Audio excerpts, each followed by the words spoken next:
Get myself up again. Must get more prepared. Edit that bit out when it goes out. It's fine. Right. Okay. So good evening. We haven't announced today's because we forgot. So we'll see if anyone joins us or not, or we'll just talk to ourselves for 10 minutes. That's fine. Okay. So tonight we thought we'd talk about the highway code, dusting off the highway code, having a look at it again, because I know most drivers don't look at it since they pass their test, and I think a lot of driving instructors don't tend to look at it once they've done their test or when a new one comes out. And we know that we're always looking at it and dipping into it. If anyone asks us a question, first place we go is highway code, isn't it? And then DES, and we'll do a separate one on DES. We're going to do them both together, but we started looking at them thinking could be quite in depth here. So DES being driving the essential skills, known to its friends as DES. Yeah, not a bloke in the cupboard or something like that. Not some bloke just got there ready to ask. Used to have someone like that, but he doesn't do it anymore, which is a shame. Anyway, it wasn't called DES either. So we still have a look at the highway code, and please don't take it as patronising. It might come across a bit that way, but it's not meant to in any way. We just know that some people don't always look at it, and some people have misinterpreted what something it says, or not read between the lines, isn't it? So yeah, I think it's a case of if we are wanting to be upheld as driver experts, then we should probably be quoting the right kind of stuff. And I think that it has kind of come up a few times recently with the talk of the changes to the Part 3 happening, and people being concerned that perhaps newly qualified PDIs or newly qualified ADIs and PDIs won't necessarily be looking in depth at this kind of stuff, and won't necessarily be tested on it, more to the point. I think that we beg to differ a little bit, and certainly from the standards check format. So those of you that are already qualified will know that within those 17 boxes, there's one of those boxes that says very clearly about your technical information being accurate, and that would include you giving inaccurate information, including misquoting things like rules from the highway code or from DES. So certainly from my experience, I guess mainly of sitting in on standards checks, it's and many hundreds of lessons, it's not particularly unusual to hear people quoting or misquoting or misinterpreting a rule and being put right. And certainly those of you that have been to my workshops will know that there's a couple of times during the workshop where I might throw you out a question and see what you say, and quite often the answers that come back from the room are not technically accurate. So I think that it's a warning to all of us, and as Blaine said, we will regularly just have a little flip and a read, and certainly just talking quite about... well used, isn't it? There's more than the highway code, so it obviously covers the highway code. And But talking about doing this live chat this evening, we're both in a slight disagreement about two different things. But I guess we've got a list of things that we just think is possibly worth you guys just being a little bit more aware of how you're talking about certain things in your lessons. The thing I would say is anything you think, well, I always say that, and we don't cover each other because we're not going to cover the whole highway code, of course, is just go and check it just to make sure you are saying what it says in the highway code, or interpreting correctly what it says in the highway code. Some things are going to mention, they think, well, I wouldn't say it to people anyway. Probably not, but you can't say the other thing either, if that makes sense.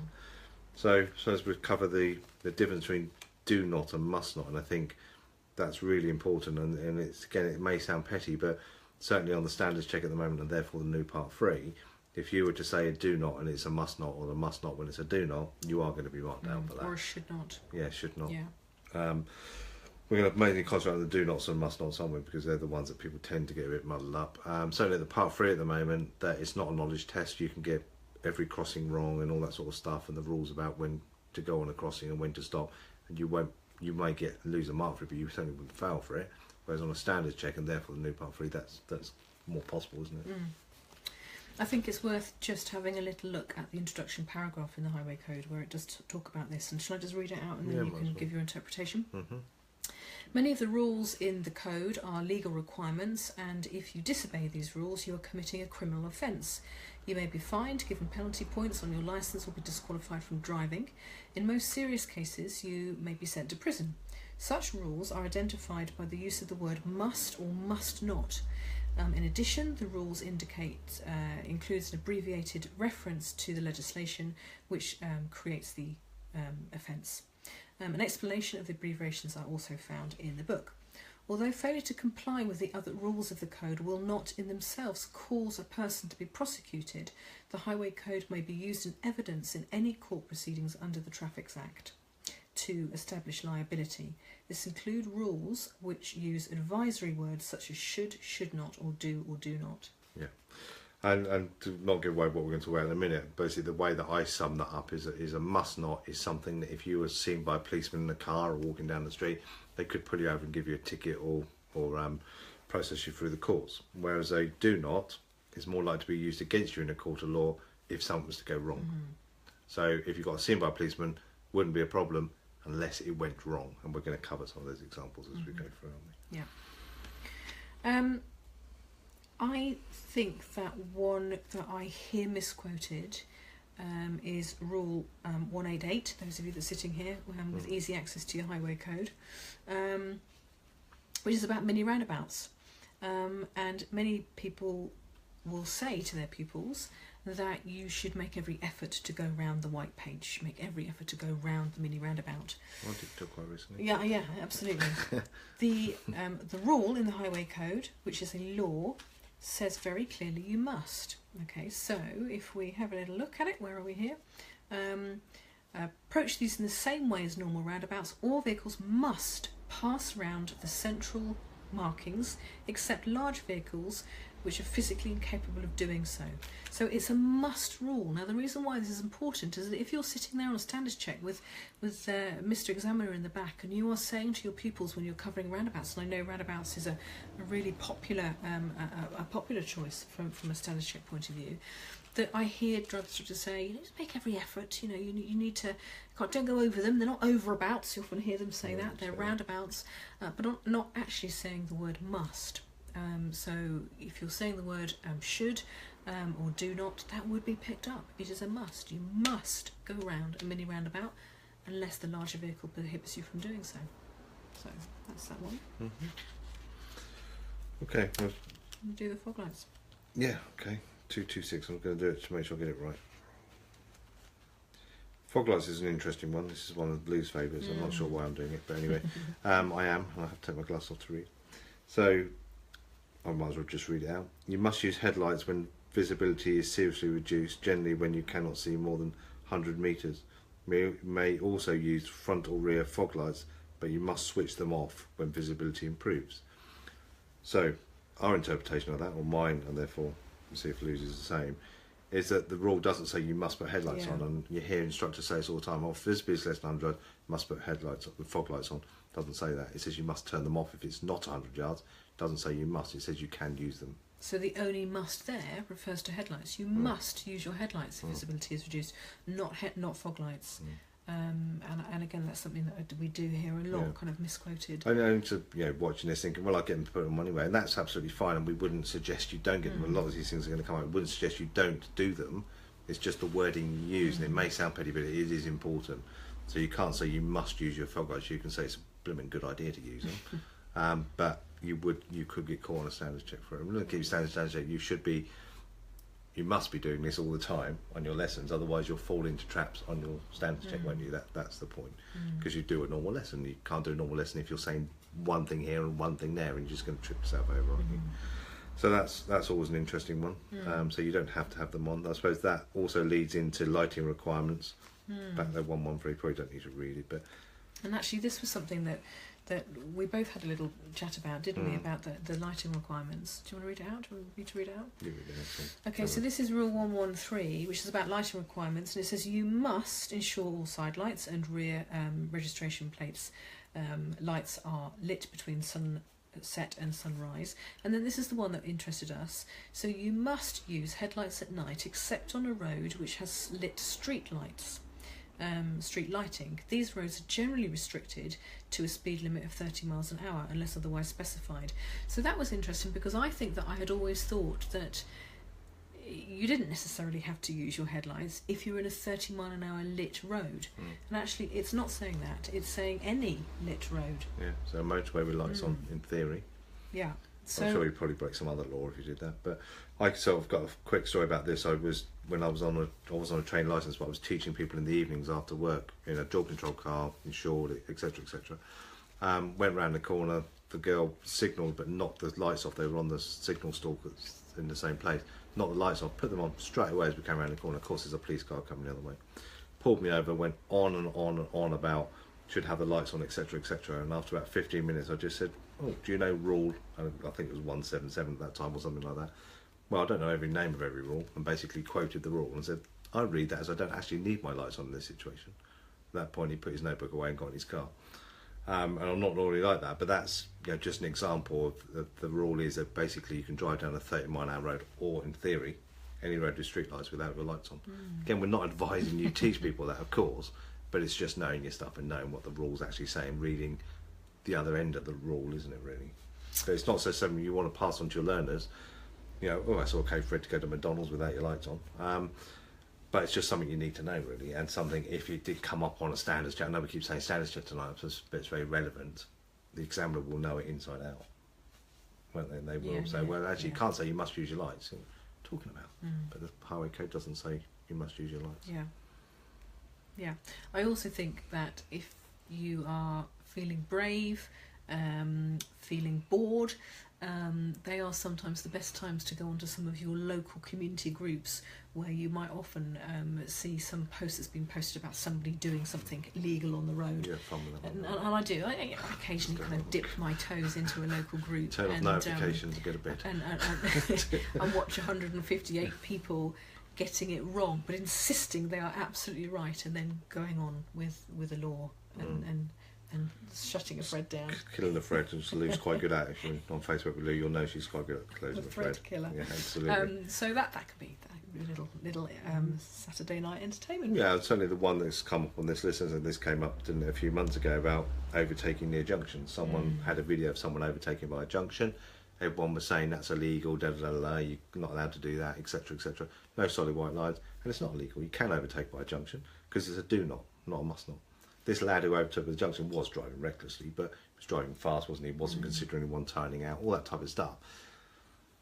So if there'd been an accident, he would have been in trouble. Somebody did turn out. There was somebody at the junction who turned out without potentially looking left, and there was a very, very close near miss, wasn't there? And people were saying it was the illegal for the young guy to be doing that in the car, where in fact it was the guy who had to give way lines in front of him. Because you have to give way to all traffic on the main road, regardless of what side of the road it's on. So that type of thing is interesting, because it's a do not a must not. If there'd been an accident, they would have both been in trouble, because they shouldn't have pulled out until it's clear, and he shouldn't have been on the wrong side of the road. But it's just things like that. As the instructors were very good at saying, you must not park within 10 metres of a corner. Well, it's a do not a must not. There was a thread by one of the associations recently on their Facebook page. A police car was on the corner. A lot of you guys probably saw it, and they put up a thing: illegally parked police car. Well, it wasn't illegally parked. It was badly parked, but it wasn't illegally parked, because it's not against the law. If something had happened and that car had caused an obstruction and caused an accident, then that's a different kettle of ball game, isn't it? But it's not illegal per se, unless something was to go wrong. And it sounds petty, but it is important to get your must nots and your do nots right, isn't it? I think that it's also important that your factual information is correct, so not necessarily obviously just related to a law or highway code thing, but I think some of the things that we hear again fairly regularly are things like definitions for certain things. So for example, and in fact it is in the highway code, isn't it, on rule 136 about the definition of dual carriageway, and we very often hear within qualified driving instructors saying that the definition of dual carriageway is 2 or more lanes with a central reservation. It's actually nothing to do with the number of lanes. I'm sure I'm preaching to converted, so you can have 1 lane dual carriageways or 4 lane dual carriageways. It's nothing to do with the number of lanes, it's to do with the number of carriageways, and what makes it a dual carriageway is the central reservation or some kind of solid structure separating the 2 roads. In other words, the tarmac doesn't join. So that could be grass, it could be trees, it could be a crash barrier, some kind of structure separating the two. Could be a farm. There's one in Leicester, there's a farm between the 2 carriageways. So, but again, I think that's important, because the speed limit changes. The speed limit is going to change if it's a dual carriageway or not a dual carriageway. So it is important. I used to live in Worcester. There's a single lane bit of dual carriageway there. Speed cameras on either side, whichever way you're coming. Used to always go through there. 70 people behind are flashing me and stuff, getting me to slow down. That's a dual carriageway, even though it's 1 lane. you know, Yeah. and it is one of those things that people don't tend to know. So, and it's always worth checking with people so they know the speed limit as well, because most people don't know the speed limit. I'm sure you guys do, but we have heard people get that Yeah, wrong on a standards check. as well. So Yeah. do check it. And of course, it was a year ago now, wasn't it? April last year, with the speed limits in England and Wales, I believe, changed for lorries and so on. So it's always worth just checking up on that, because it's not in the newest highway code. So that's an online job, just to make sure that you're aware of what they are. And Scotland's different, which is a bit bizarre. But, you know. I think, as Blaine says, we'll kind of wrap it up really, but as Blaine says, having one of these in your car, flipping through it, having a good read, I'd say, once every 5 or 6 months it's worth just having a read and making a few notes. I mean, even this evening we've gone through with a highlighter pen again and looked at things in a slightly different way, and that's just a kind of the tip of the iceberg of some of the things that we were looking at and talking about. And maybe have discussions with your colleagues or on if you're brave enough, a Facebook group about how you're interpreting certain things, because I think it is fairly interesting. I think as far as kind of our almost everyday reference is DES, Driving Essential Skills. Certainly we would we use DES a lot. And both in teaching and when chatting to each other about something that might have come up. But I think that what we'll do is maybe use DES as a whole separate live because chat. there's lots of stuff there that aren't laws, but just things that people teach that aren't quite right, or insist. I'll nearly give an example then, but insist on certain things. Particularly, I hear this from people that are doing their Part 3 and they come for remedial training, rescue training as we call it. That they're told, you must get pupils to do this on every single whatever. And they don't, because nowhere in there does it mention it or say you have to. You can ask them to, and you can advise people to do those things, but on a standard check you couldn't say you must, I don't know, put handbrake neutral at a pedestrian crossing, because nowhere in the essential skills does it say anything about that. You can ask them to, and you can explain why, but you can't say you must do it, because nowhere does it say you must do that. So I was just looking up, can't see the name because of the light. Is it Chris? Rule 223, so that's basically putting out buses and stuff, isn't it? I'm just going to read it out. Buses, coaches and trams give priority to these vehicles when you can do so safely, especially when you signal to pull away from, stops. Look out for people getting off buses, etc. Yeah, it's an interesting one, because again, it's give priority, but it's not a must not. It's not a must. They're not a must not for buses, though. I thought it was. I thought it was. You must give way to buses if it's safe to do so. I thought so as well, but it's not saying that there, is it? So something. You keep chatting to these lovely people. I don't know what's saying that, but I certainly thought it was, because it used to have on the back of buses, didn't it? Rule whatever it was, 227 must give way to buses, but it's not saying there give way to buses. It's saying priority, which you can argue is a give way, but I'm the same as Lou. I thought it was a law as well, but. Remember, the highway code is only a snapshot of the law. The law is like thousands of pages of stuff, and we've tried to look up some of the laws online. Some are clearer than others. One that sort of always seems to come up is the overtaking the crossing, not the overtaking, the crossing of a solid white line on your side. And the highway code says about you can cross the line to overtake or go past cyclists, road maintenance vehicles, and horses doing less than 10 miles an hour. We was trying to find out whether that's all of them doing less than 10 miles an hour. Just the maintenance of vehicles is the last one, but I think it's all of them. But when you try to look up the law, unless you're a lawyer or a solicitor, it's pretty difficult to get to, isn't it? But that one's probably worth us checking. So like things like come up, like Chris says 223, and you think we'll look that up. We'll look that up a bit further, because I thought that was a law as well.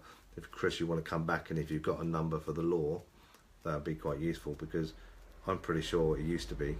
I used to tell pupils it's like a stop line basically behind the bus.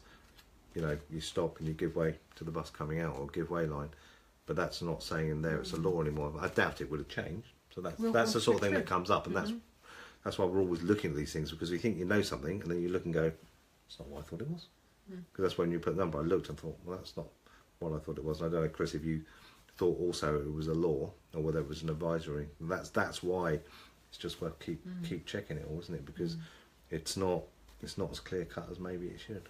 Maybe there's another book needed. That's all. But I'm not doing it. The My Way code. Yeah, exactly. Yeah. What I think this book means. Anyway, that will do. Yeah. Is anyone's got any points to make or anything? No doubt the thread might well carry on. Yeah, absolutely. In the comments afterwards, and we'll flip through for the buses. Yeah. So if anyone comes up with a different answer for the buses ones, because that's an interesting one, because You say, I thought it was a law, and it says priority not must there, doesn't it? So that's interesting. But I noticed buses don't have it on anymore, so maybe it changed. They don't tend to get rid of laws like that, do they? But you never know. So someone who knows more than I do may well come on and let us know. That would be good. I'm away next week. Are you doing a live chat on your own? If I can think of something. Chat to yourself? Yeah, I'll chat to myself. So I'll bring the dog in, chat to the dog. I possibly will do one next week if something comes up that I feel that I can do. There's certainly some things with the changes that I feel that I could do. Some things about maybe looking at training your own PDIs or ADIs coming through. I certainly could do a live chat on something like that. Don't mind doing that. About sort of how you could do it and the processes and why it could be a good idea, why it may not be an idea, and just chat through the pros and cons of that type of thing, really. Just a last little shout out to Marmalade Network. So those of you that have watched our live chats before know that we are brought to you by Marmalade Network, who support us and sponsor us to do these live chats to you guys. If you're unaware of them, go and have a little look. Just Google Marmalade Network. Blaine's put a link, I think, just above. And just look at the section that says what are the benefits to me, and see what is available to you. Some great products out there for you guys, not costing you anything, and in fact the opposite, earning you vast amounts of commission. I know driver instructors who are doing really well with that, so go and have a little look at that. And of course there's the Marmalade Facebook page as well, Marmalade Network Facebook page.